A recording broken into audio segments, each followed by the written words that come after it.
So, I promise that this isn't a course in how to navigate the technical real estate sales closing process, like what to do at the closing table with all the paperwork, as interesting as that would be. That is not this course.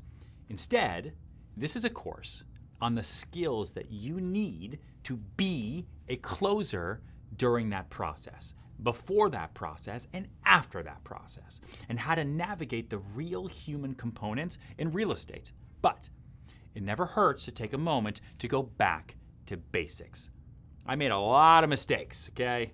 A lot of them. If you ever watched $1 Million Listing New York, I think I made mistakes in every single episode for 10 years of my life on an international scale, especially early on in my career. We're not gonna go through it now, but man, oh man, you could probably YouTube them. They're out there, okay? And those mistakes could have been better handled had I known what I do now about closing and negotiation. I remember this one time, I actually lost out on a sale because I pushed way too hard on my buyer.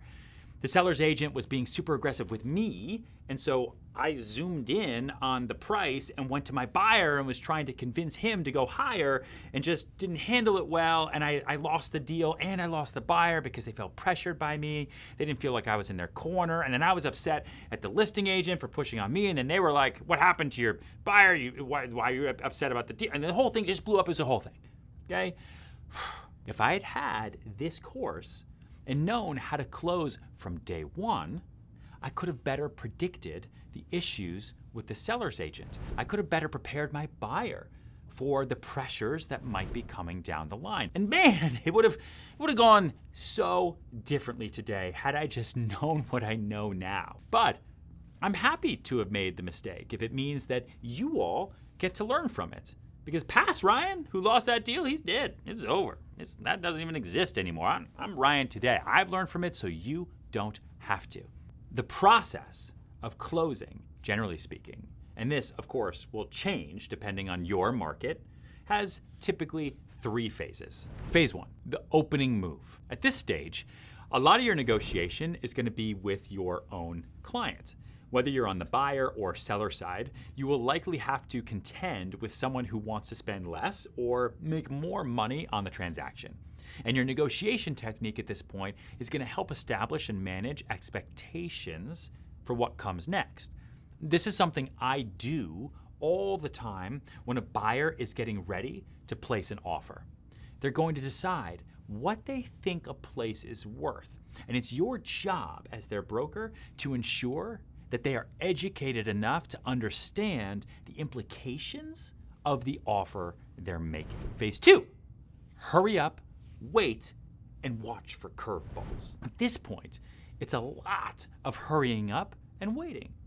In the best of circumstances, this part of the process goes by without a whole lot of excitement. All the paperwork is in order, applications are filled, the inspection's done, et cetera, et cetera, et cetera. But this is also the place where things can actually explode, right? And that often requires you to step in and use your skills as a negotiator. And closing from day one means that you are ready for any curveball that could come your way. This makes me think of this one time that a buyer of mine applied for an apartment that was turned down because he had no credit score, right? The buyer applied, he didn't actually have a credit score, he had nothing to show, and he didn't get the apartment.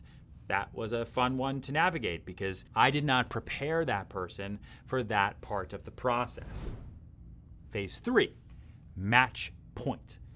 Now, this is where it all comes together. This is what you've been working for from day one. And this is the place where we really put into practice the philosophy of playing for the other side to win. Yep, you heard me right. We are playing for the other side to win.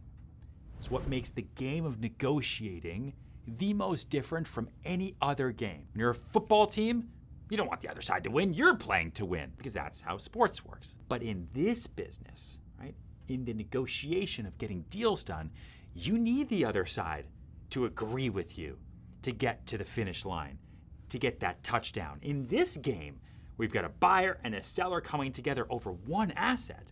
There's one touchdown and you both have to get it. And so you need the other side to feel like they're winning so you can win too and laugh all the way to the bank.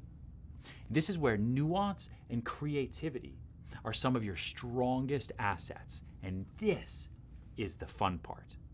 And up next, we're going to start to explore the CODO mindset, the details, the tactics, and really get into it. There's some really, really great stuff coming up. So are you ready?